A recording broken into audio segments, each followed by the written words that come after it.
Welcome to real news. ముందుగా headlines చూద్దాం. ఛత్తీస్గఢ్ లో 37 మంది మావోయిస్టుల లొంగుబాటు సంచలనం. మహిళా మావోయిస్టుల పెద్ద సంఖ్య లొంగడంతో పోలీసులకు బూస్ట్. 67 లక్షల రివార్డున్న నక్సల్స్ సర్దుకుపోవడంతో చర్చ. ప్రభుత్వం పునర్వసతి చర్యలే ఈ లొంగుబాటుకు కారణమన్న అభిప్రాయం. గిరిజన మెడికల్ సీట్ల కోతపై గోపిరెడ్డి ఘాటు ప్రశ్నలు.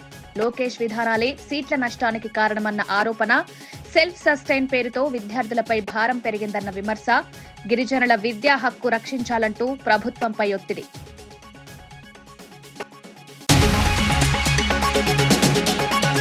గ్లోబల్ సమ్మిట్ పై సీఎం రేవంత్ కీలక సమీక్ష పూర్తి. పెట్టుబడులపై భారీ అంచనాలు. త్వరలో అధికారిక వివరాలు. ఐటీ, ఫార్మా, స్టార్టప్ రంగాల్లో పెద్ద ఒప్పందాలు ఆశిస్తున్న ప్రభుత్వం. రాష్ట్ర వృద్ధికి ఈ సమ్మిట్ గేమ్ చేంజర్ గా మారనుందని విశ్లేషణ.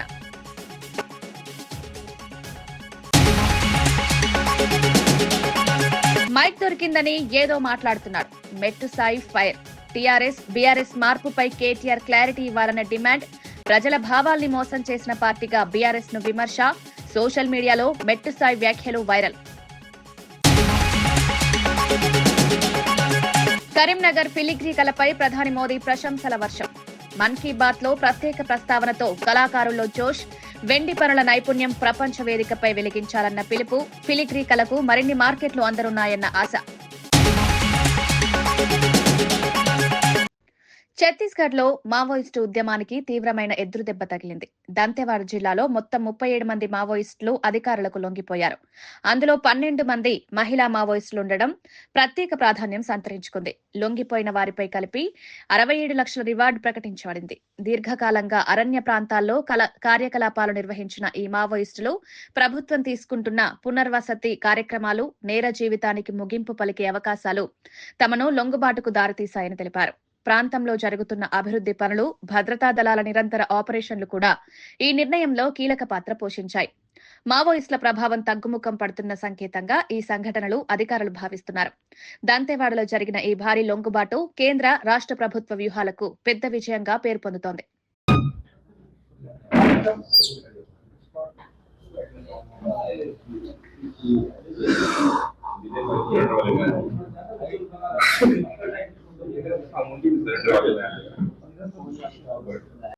గిరిజన ప్రాంత మెడికల్ కాలేజీలో ప్రభుత్వ నిర్లక్ష్యం కారణంగా 50 మెడికల్ సీట్లు కోల్పోయినట్లు మాజీ ఎమ్మెల్యే డాక్టర్ గోపిరెడ్డి శ్రీనివాసరెడ్డి తీవ్రంగా విమర్శించారు. జగన్ హయాంలో అమలు చేసిన సెల్ఫ్ సస్టైన్ విధానాన్ని నిత్యం విమర్శించిన లోకేష్ ఇప్పుడు అధికారంలోకి వచ్చిన తర్వాత అదే విధానాన్ని కొనసాగిస్తూ సీట్లను అమ్ముకుంటున్నారని ఆరోపించారు. గిరిజన ప్రాంత విద్యార్థులకు నష్టం కలిగించే నిర్ణయాలు తీసుకోవడం అన్యాయమని గోపిరెడ్డి అభిప్రాయపడ్డారు. మెడికల్ విద్యను సాధించాలనుకునే విద్యార్థులకు ప్రభుత్వ విధానాలు అడ్డంకిగా మారుతున్నాయని ఆయన అన్నారు. కేంద్ర సంస్థలతో సమన్వయ లోపం, రాష్ట్ర స్థాయి పర్యవేక్షణ లేకపోవడం వల్లే ఈ పరిస్థితి ఏర్పడిందని పేర్కొన్నారు. గిరిజన ప్రాంతాల్లో ఆరోగ్య సేవలు, వైద్య, విద్య అభివృద్ధిపై ప్రభుత్వం తక్షణం దృష్టి పెట్టాలని ఆయన డిమాండ్ చేశారు. 50% సీట్లు ఈ సంవత్సరం ఎగరగొట్టేసే కార్యక్రమం చేశారు. పూర్తిగా ప్రభుత్వ నిర్లక్ష్యం.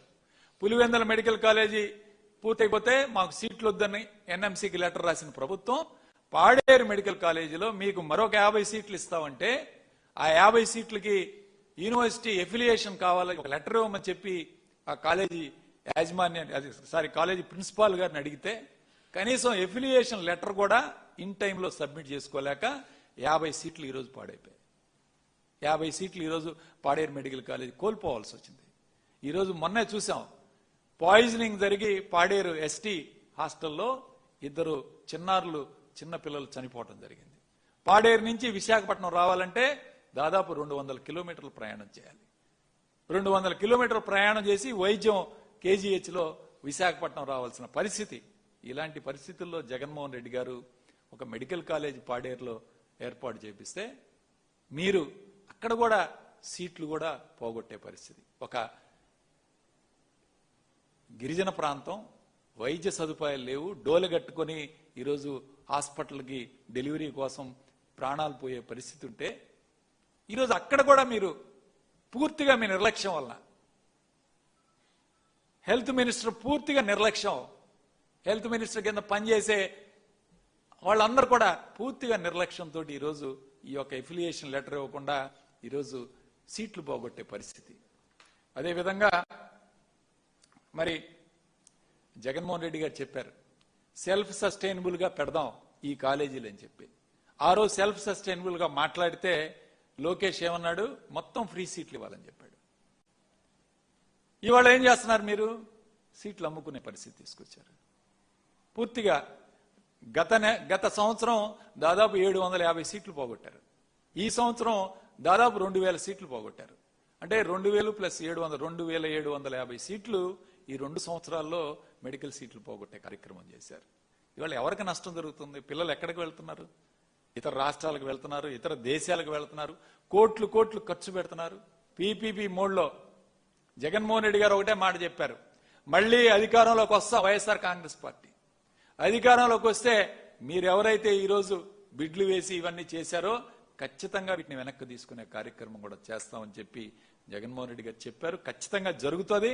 కాబట్టి ఒకటే చెప్తున్నాం, ఈ తక్షణమే ఈ మెడికల్ కాలేజీలన్నీ కూడా ప్రభుత్వం నిర్మించిన మెడికల్ కాలేజీలన్నీ కూడా ప్రభుత్వమే నడపాలి. ఇప్పటికైనా ప్రభుత్వం పూర్తిగా బాధ్యత తీసుకొని 5,000 కోట్లు మీరు ఖర్చు పెట్టలేరా? సంవత్సరానికి 1000 కోట్లు ఖర్చు పెట్టలేదా ఈ ప్రభుత్వం అని అడుగుతున్నాను.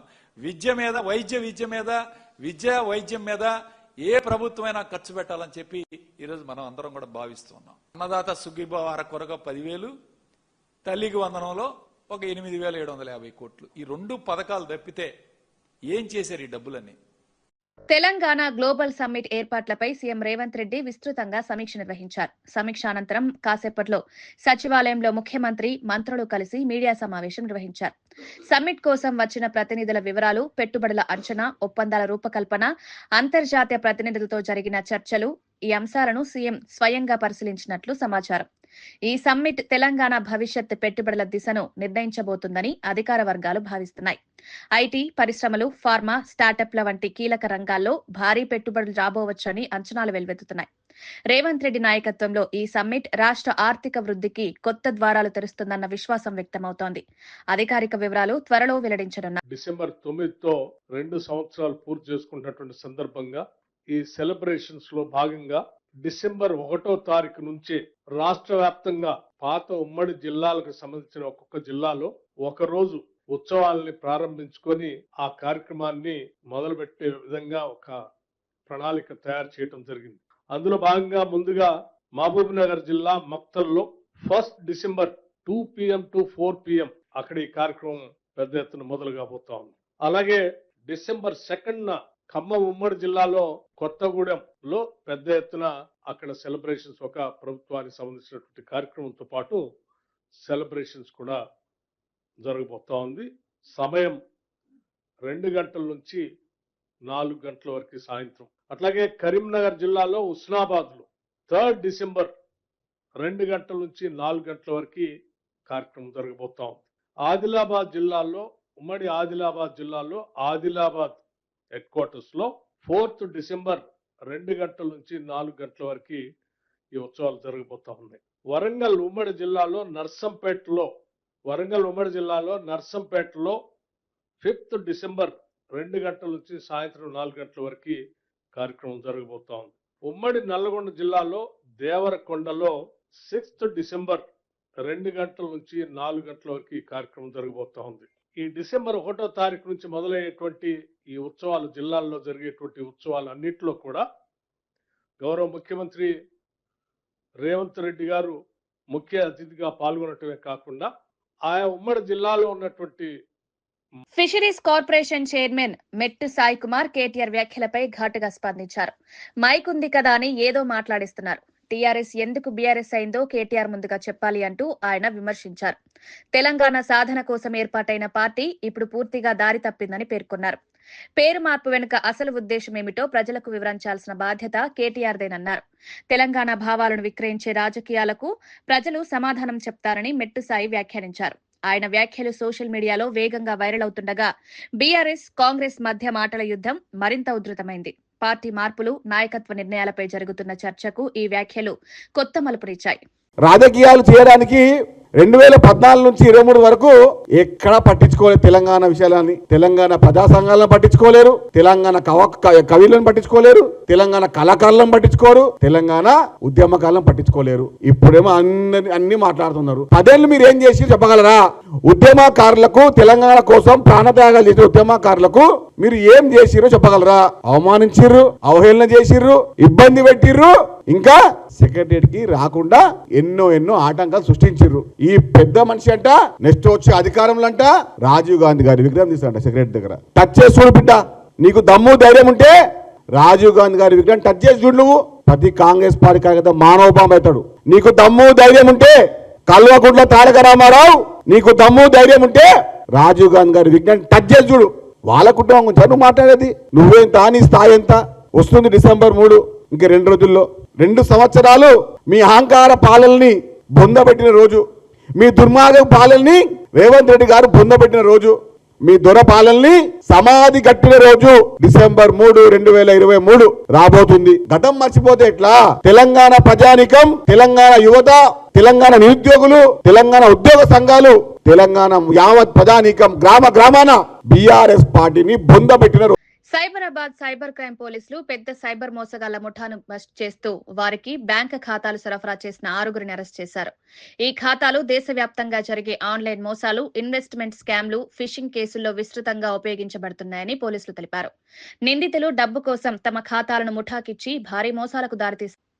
ఖాతాల ద్వారా తిరిగిన లావాదేవీలు లక్షల్లో ఉండడంతో సైబర్ పోలీసులకు క్లూస్ లభించాయి. ఈ అరెస్టులతో సైబర్ ముఠా నెట్వర్క్ పై దర్యాప్తు మరింత వేగం పట్టనుంది. ప్రజలు తెలియని లింకులు, స్కామ్ కాల్స్, అనుమానాస్పద పెట్టుబడుల నుంచి దూరంగా ఉండాలని పోలీసులు హెచ్చరించారు. ఇంకొక ఇద్దరికి ట్రాన్స్ఫర్ చేస్తాడు, ఈ సుధీర్ మొహమ్మద్ అష్రఫ్ అని చెప్పి. ఈ సుధీర్ ఇంటర్న్ ఇంకొక పర్సన్ కి ట్రాన్స్ఫర్ చేస్తాడు 5% కమిషన్ లో. అష్రఫ్ అలాగే ఇంకొక పర్సన్ కి ట్రాన్స్ఫర్ చేస్తాడు. సో ఇట్లాగా ఈ 3 లేయర్స్ లో ఇలాగా అకౌంట్స్ ట్రాన్స్ఫర్ ఉంటాయన్నమాట. ఈ అష్రఫ్ వాళ్ళు పైకి పంపిస్తూ ఉంటారు. అది ఇంకా ఫర్దర్ ఇన్వెస్టిగేషన్ లో తేలాల్సింది ఉంది. కమిషన్ బేసిస్ లో ఇదంతా నడుస్తోంది. ఇవన్నీ కూడా సైబర్ క్రైమ్ కే వాడుతున్నట్టు క్లియర్ గా ఇదైంది. వాళ్ళు కూడా ఒప్పుకున్నారు. ఎందుకంటే ఈ అకౌంట్స్ లో కూడా కొన్ని చూస్తే మా కేసెస్ లింక్ అవడం జరిగింది. దాని ద్వారా ఇది బయటపడింది. ఒక 3 కేసెస్ మావి ఇందులో డిటెక్ట్ అవడం జరిగింది. ఎన్సీఆర్పీ లో రిజిస్టర్ అయ్యి మా దగ్గర సైబర్ క్రైమ్ పిఎస్ లో అయినా ఒక 3 కేసెస్ డిటెక్ట్ అయ్యాయి. అందులో ఒకటి 1 crore ట్రేడింగ్ ఫ్రాడ్ దే ఒకటి కేసు డిటెక్ట్ అవడం జరిగింది. 1 crore లాస్ అయింది అది. సో ఆ రకంగా ఈ 6 మెంబర్స్ ని పట్టుకున్నాం. వీళ్ళ దగ్గర నుంచి 7 mobile phones, 3 check books, 11 SIM card seize చేయడం జరిగింది. వీళ్ళ మొబైల్ స్కాన్ చేయగా ఇంకొక సమ్ 60 అకౌంట్స్ ఏవో కొన్ని బయటపడ్డాయి వీళ్ళు యూజ్ చేస్తున్నవి. అవి చూస్తే ఇంకా 400 కేసెస్ ఆఫ్ ఎన్సీఆర్పీలో అవి డిటెక్ట్ అవడం జరిగింది. అంటే వాటితో లింక్ ఉన్నట్టు. ఆ లింక్ ఏంటి అన్నది ఫర్దర్ మేము ఇన్వెస్టిగేషన్లో వెరిఫై చేస్తాము. ఇంకో 400 కేసెస్ ఉన్నట్టు తెలుస్తోంది. సో ఈ రకంగా వీళ్ళు ఇంకా ఈ సైబర్ క్రైమ్ వాటిల్లో వేరియస్ కేసెస్లో ఇన్వాల్వ్ ఉన్నట్టు తెలుస్తోంది. అవి ఫర్దర్ ఇన్వెస్టిగేషన్లో ఇంకా వీళ్ళ మొబైల్ స్కాన్ చేసి వీళ్ళ దగ్గర ఉన్న డేటా అంతా తీసుకుని ఫర్దర్ డీటెయిల్గా ఇన్వెస్టిగేట్ చేయడం జరుగుతుంది. అకౌంట్ ఇంకొకరికి అమ్ముకోవడం కానీ అవి కానీ చేస్తే ఖచ్చితంగా అది నేరమే. అలాగే సిమ్ కార్డ్స్ తీసుకుని మీ పేరు మీద తీసుకుని ఇంకొకళ్ళకి ఇవ్వడం, వేరే వాళ్ళు వినియోగం చేయడం, అవన్నీ కూడా ఖచ్చితంగా తప్పే అవుతాయి. రాష్ట్ర ప్రజారోగ్య రక్షణ కోసం ప్రభుత్వం అమలు చేస్తున్న పలు పథకాలకు ఇండియన్ మెడికల్ అసోసియేషన్ ధన్యవాదాలు తెలిపింది. ముఖ్యంగా ఆరోగ్యశ్రీ విస్తరణ, ప్రభుత్వ ఆసుపత్రుల్లో వైద్య సదుపాయాల పెంపు, గ్రామీణ ప్రాంతాలలో వైద్య సిబ్బంది నియామకం వంటి చర్యలు ప్రజలకు పెద్ద సహాయంగా మారుతున్నాయని ఐఎంఏ ప్రతినిధులు పేర్కొన్నారు. అత్యవసర వైద్య సేవలకు చేరుకునే మార్గాలు మెరుగుపరచడం, ప్రసూతి సేవలు, బాలారోగ్య కార్యక్రమాలను బలపరచడం అన్ని అంశాల్లో ప్రభుత్వం చురుకైన వైఖరి చూపుతోందన్నారు. వైద్య రంగం ఎదుర్కొంటున్న సవాళ్లను ప్రభుత్వం అర్థం చేసుకుని ముందడుగు వేస్తుందని ఐఎంఏ అభిప్రాయపడింది. ప్రజారోగ్య రంగంలో రాష్ట్రం ముందంజలో నిలుస్తుందని పేర్కొంటూ ప్రభుత్వానికి కృతజ్ఞతలు తెలియజేశారు. భద్రతా చట్టం కింద, అలాగే ఫైర్ ఎన్ఓసి, అలాగే హాస్పిటల్ వేస్ట్ మేనేజ్మెంట్, ఇలాంటివి కొన్ని సమస్యలు ఉన్నాయి. వాటిని కూడా మాకు సహకరించి పరిష్కరించవలసిందిగా ప్రభుత్వాన్ని విన్నవించుకుంటున్నాము. సో ఈ అవకాశం ఇచ్చినందుకు ధన్యవాదాలు తెలుపుతున్నాను. Thank you. మెయిన్గా మా ముందున్నటువంటి సమస్యలు ఈ వైలెన్స్ అగెన్స్ట్ డాక్టర్స్ ఒకటి, అదేవిధంగా ఈ బయోమెడికల్ వేస్టేజ్ డిస్పోజల్ ప్రైసెస్ ఒకటి, అదేవిధంగా మిక్సోపతి, అనేక రకాలైనటువంటి జబ్బులన్నింటినీ ఒకే తాటి మీద తీసుకొచ్చి దాని ద్వారా చేయాలనేటువంటి ప్రయత్నం ప్రభుత్వం చేయడానికి అది మంచి సంకల్పం కాదనేటువంటి విజ్ఞప్తి చేశాము. దాని గురించి కేంద్ర ప్రభుత్వం కూడా కొంత పరిశీలిస్తోంది. అదేవిధంగా ఆవు గాంచలు అనే ప్రోగ్రాం కూడా బాలరాజు గారి యొక్క అది డ్రీము. ఆ డ్రీమ్ని తప్పకుండా ఈ సంస్థలో నిజం చేస్తామని చెప్పి ఆయనకు కావాల్సిన సహాయ సహకారాలు అన్ని కూడా నేను అందజేస్తాను. మాకున్నటువంటి ఈ ఆంధ్రప్రదేశ్లో 100 బ్రాంచెస్లో కూడా ప్రతి బ్రాంచ్ని కూడా బలోపేతం చేసి అక్కడ ఉన్నటువంటి వర్గాలందరినీ చేత అక్కడ మన దీనికి సంబంధించిన స్కీమ్స్ అన్నింటినీ కానీ వింగ్స్ని కానీ బలోపేతం చేయడంలో సహాయం చేయడానికి ఎక్కువ కృషి చేస్తాము. రేపటి నుంచి ప్రారంభమవుతున్న పార్లమెంట్ శీతాకాల సమావేశాల్లో ఆంధ్రప్రదేశ్కు అత్యంత కీలకమైన 7 అంశాలను ప్రస్తావించనున్నట్లు టీడీపీ నేత లావు శ్రీకృష్ణదేవరాయలు తెలిపారు. ముఖ్యంగా కృష్ణా జలాల పంపిణీపై కేంద్రం తక్షణ చర్యలు తీసుకోవాలని డిమాండ్ చేయనున్నట్టు చెప్పారు. పోలవరం ప్రాజెక్టు భవిష్యత్ దిశ, రాష్ట్రానికి రావాల్సిన ఆర్థిక బకాయిలు, ఆందోళనకర పరిస్థితుల్లో ఉన్న రోడ్డు ప్రాజెక్టుల వంటి అంశాలు కూడా చర్చల జాబితాలో ఉన్నాయని వెల్లడించారు. ఆంధ్రప్రదేశ్ అభివృద్ధి కోసం కూటమి ఎంపీలు ఏకగ్రీవంగా పోరాడతారని స్పష్టం చేశారు. రాష్ట్రానికి అనుకూలమైన నిర్ణయాలు తీసుకునే బాధ్యత కేంద్రానికి ఉందని, ఈ సమావేశాలు రాష్ట్ర ప్రయోజనాలకు మలుపు కావాలని ఆయన ఆశాభావం వ్యక్తం చేశారు. తయారు చేయడం జరిగింది. రేపు ఎల్లుండో అది హోంమంత్రి గారు కూడా ఇప్పించే కార్యక్రమం చేయబోతున్నాం. అయితే దీనిపైన కూడా మొంతా పైన కూడా మేము చర్చించాలదలుచుకున్నాము. అలాగే సిఏఏ సమ్మిట్ అద్భుతంగా జరిగింది. అయితే అదే విశాఖపట్నానికి మనం మెట్రో గురించి మనం అడుగుతా ఉన్నాం. దాని గురించి చర్చించాలి. అది రీఆర్గనైజేషన్ యాక్ట్ లో పొందుపరచడం జరిగింది. విశాఖపట్నం మెట్రో, విజయవాడ మెట్రో, దీని రెండింటిపైన కూడా చర్చించాలని చెప్పి మేము కోరడం జరిగింది. అలాగే జల్ జీవన్ మిషన్ సంబంధించి మరీ ముఖ్యమైనది చర్చ జరగాలి. దీనికి ఈ స్కీమ్ ని మనం ముందుకు ఎలా తీసుకెళ్లాలి, మరింతగా ప్రతి ఒక్క ఇంటికి కూడా కుళాయి నీరు ఇచ్చే కార్యక్రమం ఎలా చేయాలనే దానిపై కూడా చర్చించాలని చెప్పి కోరడం జరిగింది. కృష్ణా నది వాటర్ డిస్ట్రిబ్యూషన్ సంబంధించి రీఆర్గనైజేషన్ జరిగిన తర్వాత ఆంధ్రాకి తెలంగాణకి మధ్య నిలిచిపోయిన ముఖ్యమైన విషయాలు ఇది ఒకటి. ఇరిగేషన్ వాటర్ కానీ, డ్రింకింగ్ వాటర్ కానీ ఈ డిస్ట్రిబ్యూషన్ సరైన క్లారిటీ లేనందువల్ల చాలా ఇబ్బంది పడతా ఉన్నాం. పైగా మన టైలెండ్ లో ఉన్నాము. కాబట్టి దీనిపైన చర్చ జరగాలని చెప్పి మేము కోరడం జరిగింది. ఎస్ఐఆర్ ఆంధ్రప్రదేశ్లో ఇంప్లిమెంట్ చేయమని మేము కోరుతా ఉన్నాం. ఇప్పుడే తొందరగా తీసుకొని ఎంత ఎర్లీగా అయితే అంత ఎర్లీగా తీసుకుని వచ్చి ఆంధ్ర రాష్ట్రంలో ఇంప్లిమెంట్ చేయమంటా ఉన్నాం. ఎందుకంటే ప్రతి బూత్ లో మీరు అందరూ చూస్తూ ఉన్నారు. ఏ బూత్ లో చూసినా కానీ ఏదో ఒక విధంగా కొన్ని ఓట్లు అయితే చనిపోయిన వారి ఉంటామో, లేకపోతే డబుల్ ఓట్లు ఉంటామో ప్రతి బూత్ లో ఉన్నాయి. కాబట్టి వాటన్నిటినీ కూడా సరిగ్గా పద్ధతిలో అన్ని పార్టీలను కూడా కూర్చోబెట్టి, అన్ని పార్టీలు బిఎల్ఓలను కూడా కూర్చోబెట్టి చాలా ట్రాన్స్పరెంట్ గా చేయమని కోరుతా ఉన్నాం. బీసీ వర్గాలను వైఎస్ఆర్సీపీ ప్రభుత్వం ఎన్నో రకాలుగా ఇబ్బంది పెట్టి తీరని ద్రోహం చేసిందని మంత్రి సవిత తీవ్రంగా మండిపడ్డారు. బీసీ సంక్షేమం పేరుతో పెద్దగా పనులు చేయకుండా వెనుకబడిన వర్గాలు అభివృద్ధి చెందేందుకు తీసుకోవాల్సిన నిర్ణయాలు పూర్తిగా విస్మరించారని ఆమె ఆరోపించారు. పథకాలు, సబ్సిడీలు, విద్యా అవకాశాలు అన్ని రంగాల్లో గందరగోళ నిర్ణయాలు తీసుకోవడం వల్ల బీసీలు మరింత వెనక్కి నెట్టబడ్డారని పేర్కొన్నారు. ఇప్పుడు కూటమి ప్రభుత్వం బీసీ వర్గాల పురోగతికి స్పష్టమైన రోడ్ మ్యాప్ తో ముందుకు వెళ్తోందన్నారు. బీసీ హక్కులు, అవకాశాలు రక్షించేందుకు తాము తీసుకుంటున్న నిర్ణయాలు త్వరలో ఫలితాలిస్తాయని హామీ ఇచ్చారు. కావచ్చు, కల్తీ నెయ్యి కావచ్చు, బాబాయ్ రపరపా కావచ్చు, దోపిడీకి నిదర్శనం ఎవరో మనం అందరం చూసాం. గతంలో 5 సంవత్సరాలుగా బీసీల ద్రోహి వైసీపీ పార్టీ. బీసీ బిడ్డలను హత్య చేసినప్పుడు జోగి రమేష్ గారికి బీసీ కార్డు గుర్తురాలా, జగన్మోహన్ రెడ్డి గారికి గుర్తులా, తప్పు చేసిన వాళ్ళు కోర్టు తన పని తాను చేసుకుంటూ పోతుంటే బీసీ కార్డు గుర్తొస్తుంది. ఈరోజు బీసీలు గుర్తొస్తారు, మరి గుళ్ళు గుర్తొస్తాయి, రైతన్నులు గుర్తొస్తారు. మరి పరిపాలనలో ఉన్నప్పుడు అన్ని గాల్లో తిరిగినప్పుడు వీళ్ళు ఎవరు గుర్తురాలా.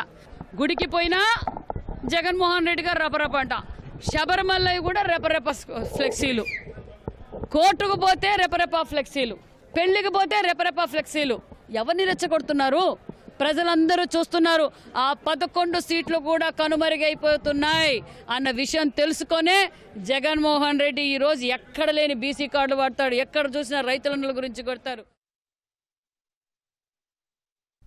కాకినాడ జిల్లా తునిలో డ్రగ్స్ వ్యతిరేకంగా ప్రజల్లో అవగాహన పెంచేందుకు పోలీసులు నిర్వహించిన సైకిల్ ర్యాలీ విశేష స్పందన తెచ్చుకుంది. యువతలో డ్రగ్స్ వినియోగం పెరుగుతున్న నేపథ్యంలో ప్రజలకు నేరుగా చేరే అవగాహన కార్యక్రమాలు అవసరమని పోలీసులు పేర్కొన్నారు. పట్టణంలోని ప్రధాన రోడ్లపై జరిగిన ఈ ర్యాలీలో విద్యార్థులు, పోలీసు సిబ్బంది, స్థానిక సంఘాలు కలిసి పాల్గొన్నారు. డ్రగ్స్ వల్ల ఆరోగ్యానికి, భవిష్యత్తుకు కలిగే ప్రమాదాలను వివరించే ప్లకార్డులు, నినాదాలు ప్రజల దృష్టిని ఆకర్షించాయి. సమాజాన్ని డ్రగ్స్ మహమ్మారి నుంచి కాపాడే ప్రయత్నంగా ఈ కార్యక్రమాన్ని ప్రజలు అభినందిస్తున్నారు. రాబోయే రోజుల్లో ఇలాంటి కార్యక్రమాలు మరిన్ని ప్రాంతాల్లో నిర్వహిస్తామని పోలీసులు తెలిపారు.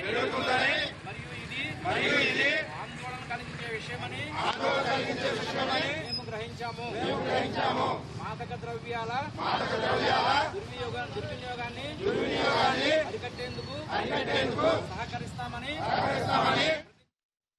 కరీంనగర్ జిల్లాకు ప్రత్యేక గుర్తింపు తీసుకొచ్చిన సిల్వర్ ఫిలిగ్రీ కళను ప్రధానమంత్రి నరేంద్ర మోదీ తన 128వ మన్ కీ బాత్ కార్యక్రమంలో ప్రత్యేకంగా ప్రస్తావించారు. ఈ కళ భారతీయ నైపుణ్యానికి ప్రతీకగా నిలుస్తుందని, ప్రపంచవ్యాప్తంగా ప్రశంసలు అందుకోవాల్సిన విలువైన సంప్రదాయంగా అభివర్ణించారు. నిపుణులు రూపొందించే సున్నితమైన వెండి పనులు, కళాకారుల అంకితభావం, తరతరాలుగా కొనసాగుతున్న ఈ కళాత్మక వారసత్వం తెలంగాణ గర్వకారణమని మోదీ పేర్కొన్నారు. ప్రభుత్వాలు, స్థానిక సంస్థలు కలిసి ఫిలిగ్రీ కళకు మరింత మార్కెట్ అవకాశాలు, అంతర్జాతీయ వేదికలు కల్పించాలన్న సందేశం కూడా ఇచ్చారు. కేంద్రం నుండి రాష్ట్రం వరకు ఈ కళను ప్రోత్సహించే చర్యలు వేగవంతమవుతాయని ఆశాభావం వ్యక్తమవుతోంది. మోదీ ప్రస్తావనతో కళాకారులు ఉత్సాహం వ్యక్తం చేశారు. सांस्कृतिक विरासत से जुड़ी चौल कालीन शिल्पकला का अद्भुत उदाहरण है। कनाडा के प्रधानमंत्री को चांदी के अश्व की प्रतिकृति दी गई। यह राजस्थान के उदयपुर की बेहतरीन शिल्पकला को दर्शाती है। जापान के प्रधानमंत्री को चांदी की बुद्ध की प्रतिकृति भेंट की गई। इसमें तेलंगाना और करीमनगर की प्रसिद्ध सिल्वर क्राफ्ट की बारीकी का पता चलता है। इटली की प्रधानमंत्री को फूलों की आकृतियों वाला सिल्वर मिरर उपहार में दिया। ये भी करीमनगर की ही पारंपरिक धातु शिल्पकला को प्रदर्शित करता है। ऑस्ट्रेलिया के प्रधानमंत्री को मैंने ब्रास उर्ली भेंट की। ये केरला के मन्नार का एक उत्कृष्ट शिल्प है। मेरा उद्देश्य था कि दुनिया भारत के शिल्प, कला और परंपरा के बारे में जाने और हमारे कारीगरों की प्रतिभा को ग्लोबल मंच मिले। साथियों, मुझे खुशी है कि वोकल फॉर लोकल की भावना को देश के करोड़ों लोगों ने अपने जीवन का हिस्सा बना लिया है।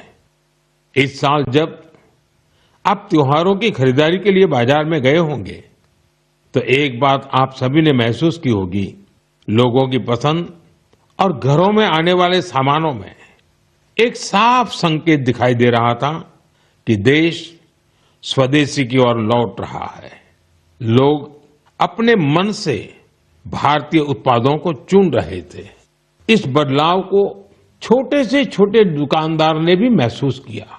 इस बार युवाओं ने भी वोकल फॉर लोकल अभियान को गति दी।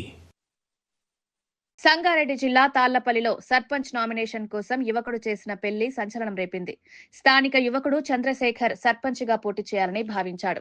కానీ రిజర్వేషన్ల ప్రకారం ఆ పదవి ఎస్సీ మహిళలకు కేటాయించడంతో తను ప్రేమించిన యువతిని వివాహం చేసుకుని ఆమె పేరుతో నామినేషన్ దాఖలు చేశాడు. ఈ సంఘటన గ్రామంతో పాటు జిల్లాలో పెద్ద చర్చగా మారింది. బలవంతం కాదు, ఎన్నో ఏళ్ల ప్రేమతోనే వివాహం చేసుకుని నామినేషన్ వేశామని యువతి స్పష్టం చేసింది. రాజకీయ ఆశయం, ప్రేమ, రిజర్వేషన్ అన్నీ కలిసిన ఈ ఘటనపై ప్రజలు ఆసక్తిగా స్పందిస్తున్నారు. ఈ వీడియో సోషల్ మీడియాలో వైరల్ అయింది.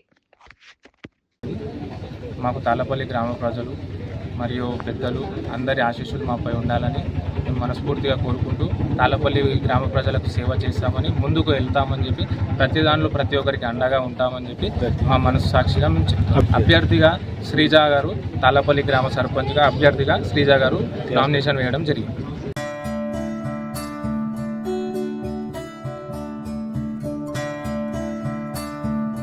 కర్నూలు కొండారెడ్డి బురుజు వద్ద సైక్ సిద్ధార్థ సినిమాస్ టీం సందడి చేసింది. నందు, యామిని భాస్కర్ జంటగా నటించిన ఈ సినిమా డిసెంబర్ 12న విడుదల కానుండటంతో ప్రమోషన్లలో భాగంగా నటీనటులు అభిమానులను కలుసుకున్నారు. చిన్నారులు ఈ సినిమాను ప్రత్యేకంగా ఎంజాయ్ చేస్తారని పేర్కొన్నారు. స్థానికులు నటీనటులతో సెల్ఫీలు, ఫోటోలు దిగడానికి భారీగా తరలివచ్చారు. సినిమా కథ, సందేశం, వినోదం అన్ని మిశ్రమంతో రూపొందిన టీం తెలిపింది. కర్నూలులో జరిగిన ఈ ప్రమోషన్ కార్యక్రమం సోషల్ మీడియాలో పెద్ద ఎత్తున వైరల్ అవుతోంది.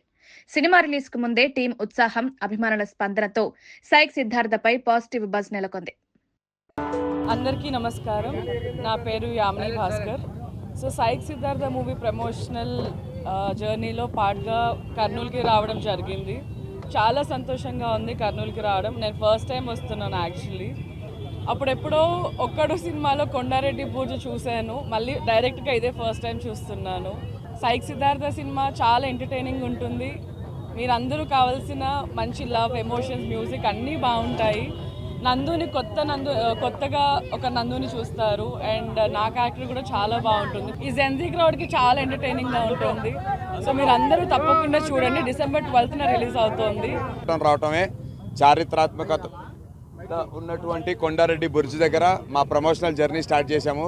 Psych Siddharth cinema December 12th release అవుతుంది థియేటర్స్లో. కర్నూలులో కొండారెడ్డి బుర్జ్ దగ్గర అసలు ఇది అంత ఫేమస్ అంటే అందరు ప్రేక్షకులకి తెలియడానికి ఒక్కడు సినిమా ఒక చాలా పెద్ద కారణం. అప్పటి నుంచి చూడాలనేటువంటి కోరిక ఉండింది, ఇప్పుడు చూడగలిగాం. అండ్ కొండారెడ్డి బుర్జ్ కేవలం దీనికి హిస్టరీ ఉండటమే కాదు, చాలా పెద్ద సెంటిమెంట్ కూడా ఉంది తెలుగు ఇండస్ట్రీలో అందరికీ. బికాస్ మీరు మహేష్ బాబు గారు 2 సినిమాలు చూస్తే కనుక ఆయన బ్లాక్ బస్టర్ కొట్టిన సినిమాల్లో కొండారెడ్డి బుర్జ్ ముందు సీన్లు జరిగినట్టు ఉన్నాయి. మెయిన్ సీన్స్ చేయకపోయినా ఇక్కడ షూటింగ్ కొండారెడ్డి బుర్జ్ ముందు ఈ ప్రెస్ మీట్ చేసుకోవడం చాలా సంతోషంగా ఉంది. ఎక్స్ట్రాడినరీ ఎంటర్టైన్మెంట్ ఉంటుంది, ఫుల్ ఫన్. పిల్లలైతే మస్తు ఎంజాయ్ చేయొచ్చు, ఫుల్ ఎంజాయ్ చేయొచ్చు. సినిమాలో ఉండవు అన్న బీపులు, అసలు సినిమాలో సీన్స్ ఉండవు, అది టీజర్ వరకు లేదు. సినిమాలో బూతులు ఉండవు. మీరు అందరూ కలిసి ఖచ్చితంగా సినిమాకి ఏదన్నా హ్యాపీగా ఫ్యామిలీతో చూడొచ్చు అన్న పక్కా. వార్తలు ముగించే ముందు ముఖ్యాంశాలు మరోసారి. ఛత్తీస్గఢ్ లో 37 మంది మావోయిస్టుల లొంగుబాటు సంచలనం. మహిళా మావోయిస్టుల పెద్ద సంఖ్య లొంగడంతో పోలీసులకు బూస్ట్. 67 లక్షల రివార్డున్న నక్సల్స్ సర్దుకుపోవడంతో చర్చ. ప్రభుత్వం పునర్వసతి చర్యలే ఈ లొంగుబాటుకు కారణమన్న అభిప్రాయం. గిరిజన మెడికల్ సీట్ల కోతపై గోపిరెడ్డి ఘాటు ప్రశ్నలు. లోకేష్ విధానాలే సీట్ల నష్టానికి కారణమన్న ఆరోపణ. సెల్ఫ్ సస్టైన్ పేరుతో విద్యార్థులపై భారం పెరిగిందన్న విమర్శ. గిరిజనుల విద్యా హక్కు రక్షించాలంటూ ప్రభుత్వంపై ఒత్తిడి.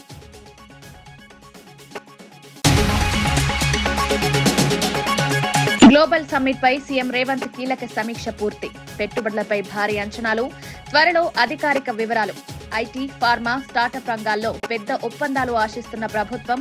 రాష్ట్ర వృద్ధికి ఈ సమ్మిట్ గేమ్ చేంజర్ గా మారనుందని విశ్లేషణ.